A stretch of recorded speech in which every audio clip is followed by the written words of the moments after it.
हर नागिन का सपना होता है कि सदियों की तपस्या के बाद वो एक इच्छाधारी नागिन बन जाए। एक ऐसा ही सपना नागलोक में रहने वाली कियारा नागिन का भी पूरा हुआ था। कियारा नागिन सदियों की तपस्या के बाद अब इच्छाधारी नागिन की शक्तियाँ प्राप्त कर चुकी थी। कियारा नागिन के पिता नागलोक के राजा थे। एक दिन की बात है, नागराज कियारा नागिन के पास आकर कहते हैं, बधाई हो पुत्री, तुमने तो मेरा सर गर्व से ऊंचा कर दिया। मैं बहुत खुश हूँ कि तुमने इतनी कड़ी तपस्या करके इच्छाधारी नागिन बनने की सारी शक्तियाँ प्राप्त कर ली। अब नागलोक के नियम के अनुसार अगले पूर्णिमा को तुम नागरानी के पद पर पहुँच जाओगी। मेरा सिंहासन फिर तुम्हारा हो जाएगा पुत्री। अपने पिता की बातें सुनने के बाद कियारा नागिन कहती है, पिताजी, जब तक आपका आशीर्वाद मेरे ऊपर है तब तक मैं दुनिया की सारी कामयाबी हासिल कर सकती हूँ। परंतु पुत्री, नागरानी बनने के बाद तुम्हें बहुत सारी जिम्मेदारियों को भी संभालना होगा। तुम्हारी सबसे बड़ी जिम्मेदारी होगी नागमणि। तुम्हें नागमणि की अपने जान से भी ज्यादा रक्षा करनी होगी। पूरे नागलोक को तुम्हें ही संभालना होगा। और हाँ, एक चीज और, अगर तुम किसी इंसान के प्यार में पड़ जाती हो तो तुमसे ये सारी शक्तियाँ वापस ले ली जाएंगी। फिर नागराज की गद्दी पर तुम्हारा छोटा भाई नरेंद्र बैठ जाएगा। आप चिंता मत कीजिए पिताश्री, मैं आपको अपनी तरफ से शिकायत का कोई मौका नहीं दूंगी। कियारा नागिन की बातों से संतुष्ट होकर नागराज कियारा नागिन के कक्ष से चले जाते हैं। नागराज के जाते ही वहाँ पर कियारा नागिन का छोटा भाई नरेंद्र आकर कहता है, दीदी, मैं बहुत ज्यादा खुश हूँ कि अगली पूर्णिमा को आप नागलोक की रानी बन जाएंगी। अगर मैं बड़ा होता तो नागलोक का अगला नागराज मैं ही बनता। तू बने या मैं, बात तो एक ही है ना। मैं सिंहासन संभालूं या तू संभाले, क्या फर्क पड़ता है। ये तो नागलोक का नियम है कि नागराज की बड़ी संतान ही सिंहासन पर बैठ सकती है, वरना तो तू ही बनता नागराज। वैसे तू भी अगले हफ्ते अपनी शक्तियाँ प्राप्त करने वाला है ना। हाँ दीदी, अगले हफ्ते मुझे भी बहुत सारी शक्तियाँ मिल जाएंगी। चल ठीक है, बहुत बातें कर ली हमने। मैं अब जंगल में घूमने जा रही हूँ, बाद में बात करती हूँ तुझसे। इतना कहकर कियारा नागिन नागलोक वन में अपनी दोस्त नगीना नागिन से मिलने जाती है। फिर नगीना नागिन उसे देखकर कहती है, आ गई होने वाली नागरानी। अरे तू तो कम से कम मुझे ऐसे मत बोल, मैं पहले भी तेरी दोस्त थी और नागरानी बनने के बाद भी तेरी दोस्त रहूंगी। अच्छा अब ये बता कि आज हम कहाँ घूमने चले। तभी नगीना नागिन कहती है, जब तू नागरानी बन जाएगी तो अपने भाई से मेरा विवाह करवा दियो। तुझे पता है ना, हम दोनों एक दूसरे से सदियों से प्यार करते हैं। अच्छा वैसे ये सब छोड़, मेरी बात ध्यान से सुन। जब तू नागरानी बन जाएगी तब तो नागलोक का कोई नियम नहीं तोड़ पाएगी। इसलिए चल आज धरती लोक पर घूमने चलते हैं, वहाँ घूमने में बहुत मजा आएगा। उसके बाद नगीना की बात मानकर कियारा नागिन उसके साथ धरती लोक पर घूमने आ जाती है। और धरती लोक पर आकर वे लोग साधारण इंसान का भेष ले लेते हैं कि तभी अचानक नगीना वहाँ से गायब हो जाती है। तभी वहाँ पर कुछ गुंडे गले में बेलपत्र बांधकर आते हैं और कियारा नागिन पर हमला कर देते हैं। तभी उनमें से एक गुंडा कियारा नागिन के पेट पर वार करता है और कियारा नागिन बेलपत्र की वजह से उन पर पलटवार नहीं कर पाती। वो गुंडा कियारा नागिन को मौत के घाट उतार देता है। कियारा नागिन मरने के बाद एक आत्मा बन जाती है और आत्मा बनने के कारण वो चाहकर भी नागलोक नहीं जा पा रही थी। जिसके बाद वो एक मंदिर में जाकर शिवलिंग के आगे हाथ जोड़कर कहती है, हे शिव जी, आपने ये सब क्या किया मेरे साथ। अभी तो कुछ दिन पहले मुझे इच्छाधारी नागिन होने की शक्तियाँ प्राप्त हुई थी और अगली पूर्णिमा को मैं राज सिंहासन पर बैठने वाली थी और नागरानी का ओहदा प्राप्त करके आपके नागमणि का देखभाल करने वाली थी। फिर मेरी सहेली ने मेरे साथ ऐसा क्यों किया भोलेनाथ। वो मुझे ऐसे क्यों बेसहारा छोड़ गई, मुझे जवाब दीजिए भोलेनाथ। इतना कहकर कियारा नागिन फूट फूट कर रोने लगती है। तभी उसकी आंसुओं की ताकत से शिव जी को उसकी बातों का जवाब देना पड़ता है। फिर शिवलिंग में से आवाज आती है, चुप हो जाओ पुत्री, तुम्हारे आंसुओं की ताकत ने मुझे तुम्हारी मदद करने पर विवश कर दिया है। मैं तुमको वरदान देता हूँ पुत्री कि तुम अब एक बहुत शक्तिशाली आत्मा बन जाओगी और अब तुम सबको दिखाई दोगी। इतना ही नहीं, अब तुम नागलोक जाकर सबसे अपना बदला भी ले सकती हो। परंतु तुम मर चुकी हो, इसलिए तुम्हारा बदला पूरा होते ही तुम गायब हो जाओगी। अगर तुम्हारा 1 हफ्ते के अंदर अंदर बदला पूरा नहीं हुआ तब भी तुम गायब हो जाओगी। अगर तुमने अपने कातिल को सजा दे दी तब तुम्हें मुक्ति मिल जाएगी, वरना तुम हमेशा पृथ्वी लोक पर आत्मा बनकर भटकती रह जाओगी। इतना कहने के बाद शिवजी की आवाज गायब हो जाती है और कियारा नागिन अपना बदला लेने सबसे पहले उन गुंडों के पास जाती है और उन्हें डसकर मौत की नींद सुला देती है।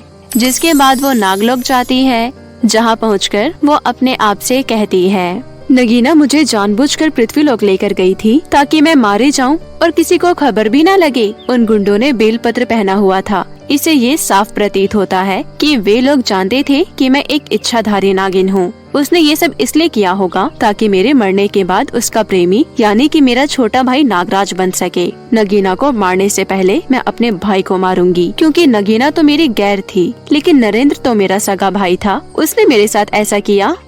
इतना कहकर कियारा नागिन अपने भाई के कक्ष में जाकर छुप जाती है। वहाँ पर वो अपने भाई को अकेले में बोलते हुए देखती है, दीदी आप मुझे छोड़कर क्यों चली गयी? कहाँ हो आप? आपका कुछ भी अता पता नहीं है। आपको लग रहा होगा कि सिंहासन के चक्कर में मैंने आपको गायब कर दिया है, लेकिन मैं आपसे बहुत प्यार करता हूँ दीदी। मैं ऐसा क्यों करूँगा?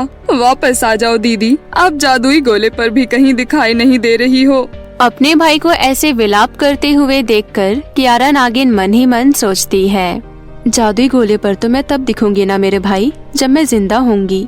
लेकिन मेरे मरने में अगर तेरा हाथ नहीं था तो किसका हाथ था? क्योंकि नगीना अकेले तो ये सब नहीं सोच सकती है। तभी वहाँ पर नगीना नागिन रोती हुई आती है और नरेंद्र को दिलासा देते हुए कहती है, बस करो नरेंद्र, और कितना रोगे? तुम्हें अब पूरा नागलोक संभालना है, इसलिए पहले तुम खुद को संभालो। पता नहीं मेरी दोस्त कहाँ चली गई, मैंने तो उसे कई दिनों से नहीं देखा। नगीना नागिन की बातें सुनकर कियारा नागिन गुस्सा होकर मन में सोचती है, कितना झूठ बोल रही है ये नगीना। इसने खुद मुझे पृथ्वीलोक पर ले जाकर मरवाया, अब यहाँ पर झूठ कह रही है। इसके बाद नगीना नागिन नरेंद्र के कक्ष से निकलकर अपने कक्ष में जाने लगती है और कियारा नागिन उसका पीछा करते हुए उसके पीछे पीछे जाने लगती है। कक्ष में पहुँचने के बाद कियारा नागिन नगीना नागिन के सामने आकर कहती है, ये नागिन अपना बदला लिए बगैर शांत नहीं बैठेगी। नगीना, तूने ये सब इसलिए किया ना ताकि मैं मर जाऊं और तेरे होने वाले पति को राज सिंहासन मिल जाए और वो नागलोक का नागराज बन जाए। राज सिंहासन तो तुम मुझसे ऐसे ही मांग लेती तो मैं तुझे दे देती, लेकिन मेरी हत्या करने की क्या जरूरत थी? मुझे माफ कर दो कियारा, मैं लालच में अंधी हो गई थी। मैंने बहुत बड़ी गलती कर दी। अगर तुम्हें मेरी जान भी लेनी है तो तुम ले लो, लेकिन उससे पहले मैं तुम्हें कुछ बताना चाहती हूँ। उसके बाद नगीना कियारा को कुछ ऐसा बताती है जिसे जानकर कियारा नागिन को अपने कानों पर यकीन नहीं होता और वो नगीना को लेकर नाग दरबार में जाती है, जहाँ सभी नाग नागिन के साथ नागराज और नरेंद्र भी मौजूद थे। तभी नागराज कियारा नागिन को देखकर कहते हैं, पुत्री कहाँ चली गई थी तुम? हमने तुम्हें कितना ढूंढा पर तुम हमें कहीं नहीं मिली। तुम्हारी सखी ने भी मुझे तुम्हारे बारे में कुछ नहीं बताया पुत्री। तभी नगीना सबके आगे कहती है, आप सभी मेरी बात ध्यान से सुनिए। हुआ ये था, एक दिन नागराज मेरे कक्ष में आए। उन्होंने मुझे बताया कि वो चाहते हैं कि उनका बेटा राज सिंहासन संभाले, ना कि उनकी बेटी। वो अपना अगला वारिस नरेंद्र को ही बनाना चाहते थे, परंतु वो नागलोक की प्रथा को नहीं तोड़ सकते थे। इसलिए उन्होंने मुझसे कहा कि मैं कियारा नागिन को पृथ्वीलोक पर ले जाकर मरवा दूं। इसके बदले में वो मेरा विवाह नरेंद्र से करवा देंगे। विवाह के नाम पर मैं नागराज की बात मान गई और मैंने वैसा ही किया जैसा उन्होंने मुझे कहा। मैं कियारा नागिन को पृथ्वीलोक पर ले गई और कुछ गुंडों की मदद से उसको मरवा दिया। नगीना की ये बातें सुनकर नागराज का सिर झुक जाता है। तभी कियारा कहती है, मैं मर चुकी हूँ पिताश्री, मुझे आपसे ये उम्मीद बिल्कुल नहीं थी। इतने सालों तक आपने मुझसे झूठे प्यार का नाटक किया। सिर्फ राज सिंहासन के लिए आपने मेरी मृत्यु करवा दी। मुझे शिवजी ने वरदान दिया है कि जब तक मैं अपने कातिलों की हत्या करके अपना बदला ना ले लूं, मेरी आत्मा को शांति नहीं मिलेगी और न ही मुझे मुक्ति मिलेगी। तभी नरेंद्र कहता है, पिताजी आपने बहुत गलत किया है। नहीं चाहिए मुझे ऐसा सिंहासन जिसमें मेरे ही अपनों का खून लगा हो। और नगीना तुमसे तो मुझे ये उम्मीद बिल्कुल नहीं थी। इतना कहकर नरेंद्र नगीना को डसकर वहीं खत्म कर देता है और कियारा भी अपने पिताजी को डसकर वहीं खत्म कर देती है। जिसके बाद नरेंद्र कहता है, आप कहीं मत जाओ दीदी, पिताजी चले गए, नगीना भी चली गई। अब मैं आपको नहीं खोना चाहता। मुझे ये सिंहासन नहीं चाहिए, बस मुझे मेरे अपने चाहिए। नहीं मेरे भाई, इस सिंहासन के लिए तुम्हारे पिता, बहन और तुम्हारी प्रेमिका की जान गई है। मैं चाहती हूँ तुम इस पर जरूर बैठो। अब मुझे जाना होगा मेरे भाई, मेरा बदला पूरा हुआ। इतना कहकर कियारा की आत्मा गायब हो जाती है और उसका बदला पूरा होता है। ये कहानी सविता नाम की एक औरत की है। गरीब विधवा सविता मेहनत करके अपनी 2 बेटियों को पाल रही थी। साथ ही उसकी सास उसके मुश्किल समय में उसका सहारा बनी। दरअसल कुछ महीने पहले बीमारी के कारण सविता का पति गुजर गया था। सविता बच्चों के गर्म कपड़े बनाने वाली फैक्ट्री में काम करती थी। एक दिन जब वो फैक्ट्री में काम कर रही थी, तभी एक औरत उससे बोली, अरे सविता, जल्दी जल्दी हाथ चला, अभी बहुत सारी पैकिंग बाकी है और सामान ले जाने के लिए ट्रक बाहर आकर खड़ा हो गया है। मैं तो कर ही रही हूँ, अकेले इतना सारा काम करना बहुत मुश्किल है, तुम भी मेरी मदद करवा दो। अच्छा चल ठीक है, मैं तेरी मदद करवा देती हूँ, क्योंकि देर हो गई तो मालिक बहुत गुस्सा करेंगे। उसके बाद दोनों मिलकर फटाफट गर्म कपड़ों की पैकिंग करने लगती हैं। थोड़ी देर में दोनों मिलकर सारी पैकिंग खत्म कर देती हैं। सामान जाने के बाद दोनों फैक्ट्री की सफाई करने लगती हैं। तभी वो औरत कहती है, इतने सारे ऊन के टुकड़ों का क्या करूं? वैसे भी ये किसी काम के तो है नहीं, इन्हें फेंक देती हूँ। अरे नहीं नहीं शांति, ये तो क्या कर रही है? ये सारे ऊन के टुकड़े तो साइड में रख दे, मैं घर जाते समय ले जाऊंगी। ठंड आने वाली है, ये मेरे बहुत काम आएंगे। चल ठीक है, मैं रख देती हूँ। सारा काम खत्म करने के बाद सविता सारा ऊन का टुकड़ा लेकर घर आ जाती है। उसके घर आते ही उसकी दोनों बेटियां उससे लिपट जाती हैं। अरे माँ, आप आ गई? मैंने आपको सुबह चॉकलेट लाने के लिए कहा था, आप लाई हो? हाँ मम्मी, आपने कहा था आप हम दोनों के लिए चॉकलेट लेकर आओगी। हाँ मेरी बच्चियों, मुझे याद था, लेकिन मेरे पास ज्यादा पैसे नहीं थे, इसलिए मैं एक ही चॉकलेट ला पाई हूँ। तुम दोनों बराबर बराबर बांट के खा लेना। ठीक है मम्मी।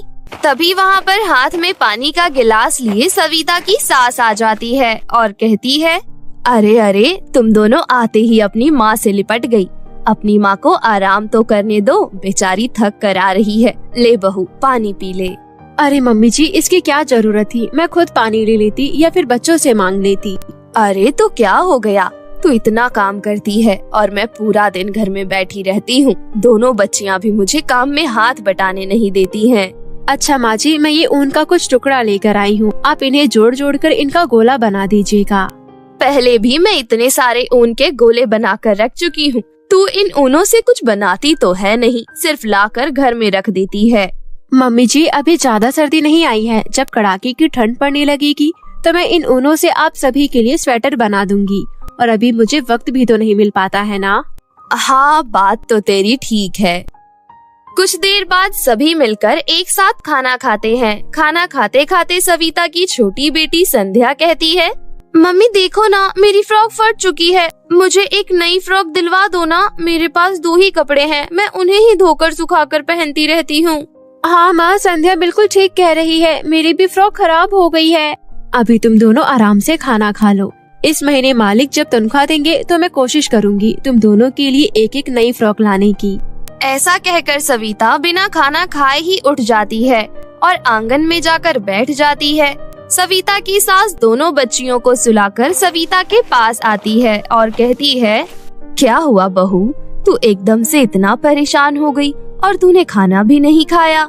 ऐसी गरीबी में अपनी बच्चियों को रखना मुझे बिल्कुल अच्छा नहीं लगता है मम्मी जी। मैं ना तो उन्हें अच्छा खाना खिला पा रही हूँ और ना ही अच्छे कपड़े पहना पा रही हूँ। कोई बात नहीं बहू, तू इतना मत सोचा कर। बस यूं समझ ले कि हमारा बुरा वक्त चल रहा है, एक दिन हमारा भी अच्छा समय जरूर आएगा। चल अब चलकर सो जा, नहीं तो तेरी तबीयत खराब हो जाएगी।